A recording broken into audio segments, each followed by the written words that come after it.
Vatsimpana etny pasteur Ratovelo Roger. Ivavaksika tompoko. Ry Andriamanitra rainay izay ny an-danitra ao, rainay amin'ny anaran'i Jesosy Kristy tomponay, le Andriamanitra tianay, le Andriamanitra mikarakara anay, le Andriamanitra maneho anay ny fahasoavany isan'andro ary mpirofatsam-paitanana izao fahavelomana nomenao anay izao andro vaovao velarina ho anatrehanay izao satria fitiavana ngezabe izany. Misaotra anao zay ny amin'ny fitahinao anay tamin'ny aliny ary nanomezanao anay indray hery vaovao hiatrika ny asa izay tianao ho tanterahanay. Fotoana ngezabe ho anay ary fifaliana ho anay izao fanatrehananao izao Jesosy, satria fotoana hitenenanao aminay, hananaranao anay amin'izay lalana tokony hizoranay amin'ny fanarahanay anao.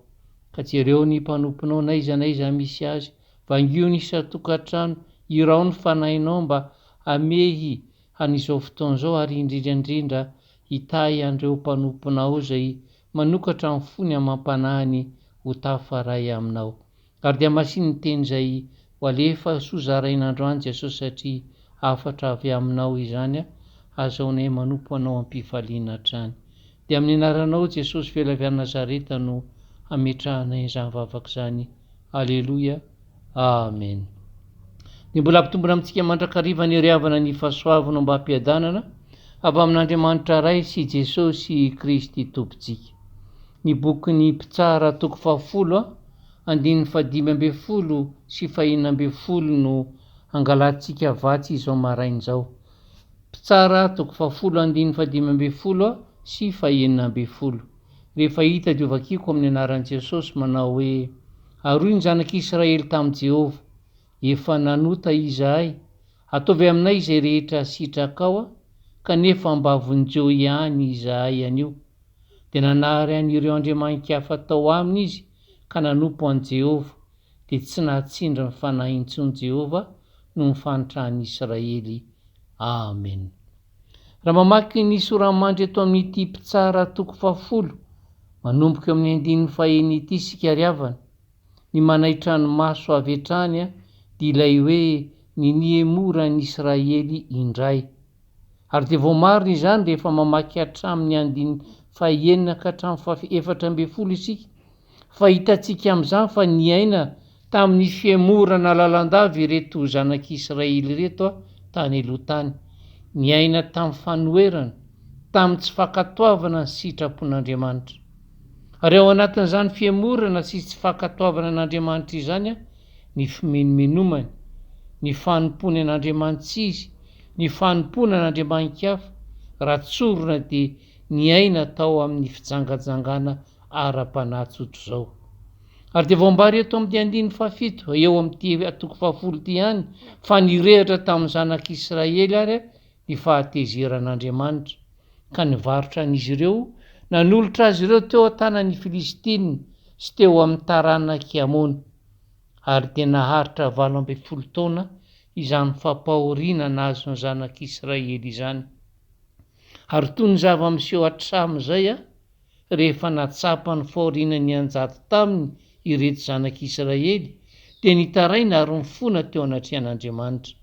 Ka hoy izy ireo hoe: efa nanota izahay, ataovy aminay izay rehetra sitrakao kanefa mba vonjeo ihany izahay anio. Ary dia hitantsika mitohy eny avy eo fa tsy nahatsindra ny fanahiny intsony Jehovah, ilay Andriamanitra be famindrapo, ka noho ny fahanitran'ny Israely dia namindra fo azy ireo izy. Ry hava-malalo amin'ny Tompo, tsy sary maneho ny fiainam-pino ny kristianina ankehitriny ve izany hitantsika eto izany? Firifiry tokoa moa ny mino no toa manao ny sitrapony tsy izay mahafaly ny fony sy ny sainy, eny na dia fantany izao aza fa tsy araka ny sitrapon'Andriamanitra, fa dia manipaka mandatozotro izao ny didin'Andriamanitra izay tsy mifanaraka amin'ny baikon'Andriamanitra. Samy mahafantatra isika fa Andriamanitra dia marina, Andriamanitra dia masina, ary dia niendrika izany fahatsaran'Andriamanitra avokoa izany rehetra izany. Ary fantatsika fa raha namorona an'izao tontolo izao Andriamanitra, dia namorona n'izany tao anatin'ny fahatsarana. Ny tanjony amin'izany dia ny ainan'ny olona ao anatin'ny fahatsarana, ao anatin'ny fiadanana, ary mbola tiany ny ainantsika mino azy ankehitriny izany fiadanana izany. Ary eo indrindra no hanomezany antsika ny famindrapony, ary aza dino fa nisan'ny famindrapony izay omeny antsika dia ilay teny mamy loatra hoe aza matahotra fa indro momba anareo. Ombenombeny dia milaza fa ety an-tanady isika riavana, ary to marina ny tenin' Jesosy hoe indro izao maniraka anareo toy ny zanak'ondry eo ampovoan'ny ambodia. Izany hoe to ambodia avokoa izay jerena rehetra, ambodia avokoa ny manodidina, ary dia sary maneho izany fa karazana ady no miseho manoloana antsika, karazana ady no tsy maintsy hatrehantsika eo manodidina antsika, fa ao anatin'izany rehetra izany dia hoy Jesosy ho vonjeko ianareo amin'izany andro izany, fa tsy mba hatolotra eo an-tanan'ny olona izay hatahoranao, ary tadidio fa ampy ho an'ny andro ny ratsy miseho eo aminy. Izany hoe na inona entin'izao tontolo izao hamelezana anao, hifaran'izany rehefa tapitra ny andro androany.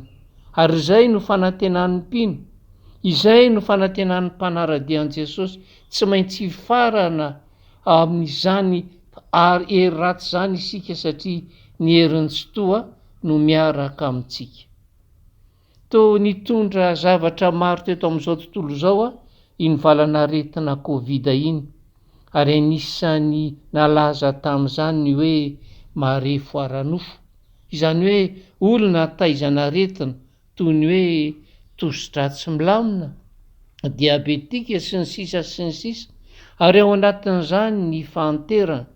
Ary ambara tamin'izany ihany koa fa ny faharerahana matetika eo amin'ny olona iray dia nambara tamin'izany fa marefo ara-nofo izany olona izany.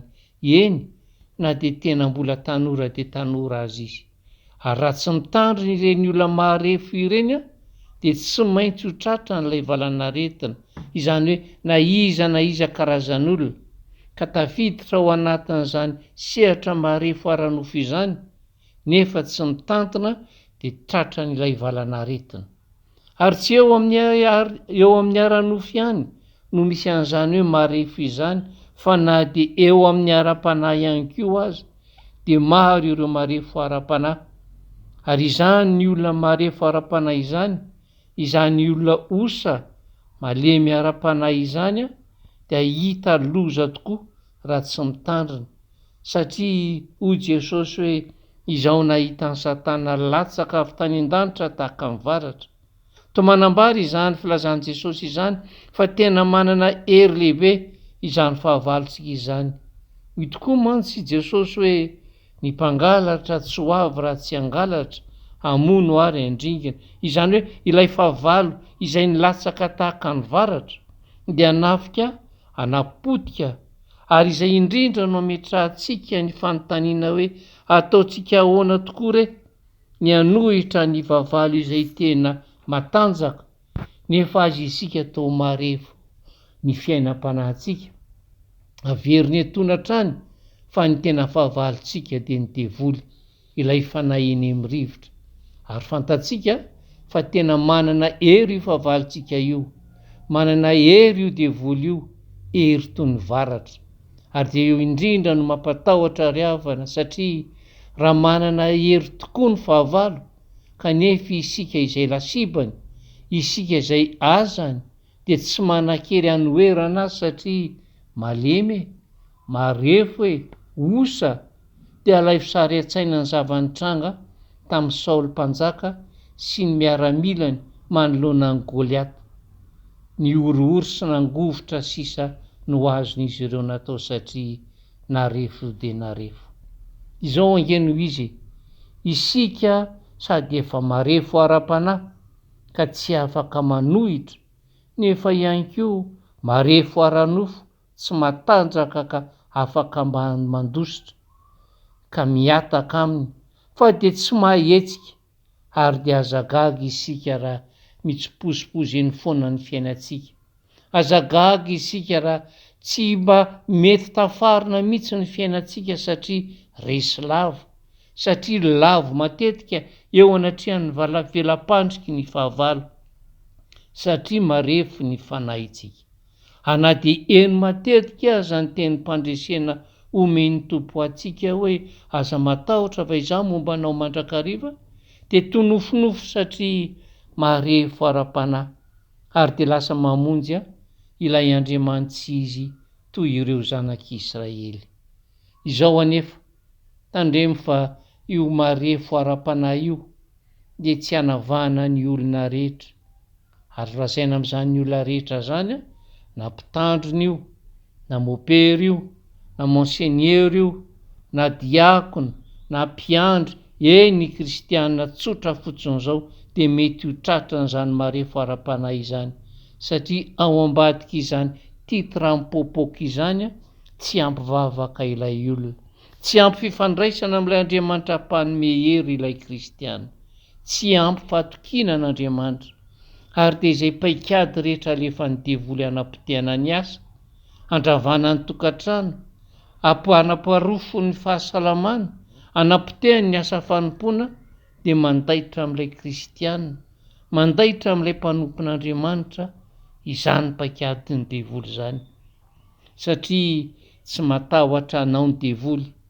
satria ianao ngeka tsinitsiny eo anatrehany, ianao ngeka tsy manana hery hanoherana azy, ianao ngeka hafarofy, ary ny farany dia potika tanteraka ianao, satria tsy ampivavaka, satria lavitra an'Andriamanitra. Ankehitriny tonga aminao ny afatry ny tompo, miantso atsika ny tompo hiverina tanteraka eo anatrehany, fa hitay sy omba atsika lalan-drava izy. Mbola be famindrapo mantsy ilay Andriamanitra, ka vonina hanome antsika an'izany famindrapony izany, ka andrenesantsika lalandava ilay teny hoe na dia hifindra aza ny tendrombohitra ary na dia hetsika aza ny havoana, tsy mba hiala aminao ny famindrapoko, ary tsy hitsaoka ny faneken'ny fihavanako, ho Jehova Tompo mpamindra fo aminao. Amen. Hivavaka tsika tompo. Misaotra betsaka anao Jesosy, mankasitraka feny satria miariary amin'ny afatrao aminay fa tena faharofo ara-panahy tokoa izay. Tsy manovo hery amin'ny alalan'ny vavaka, tsy manovo hery amin'ny fanatonana anao, fa miazakazaka foana ary amin'izay arakaraky ny iviranay azy ka to tena reraky ny ampiazakazana ka mora voafinga an'ny Satana, dia tsy fantatra intsony izay hiantsapazanay, dia tonga tokoa Satana to mampiarina anay, hamonjy anay vetivety fotsiny, nefa hitarika anay ny amin'ny fahaverezana ny tena tanjony.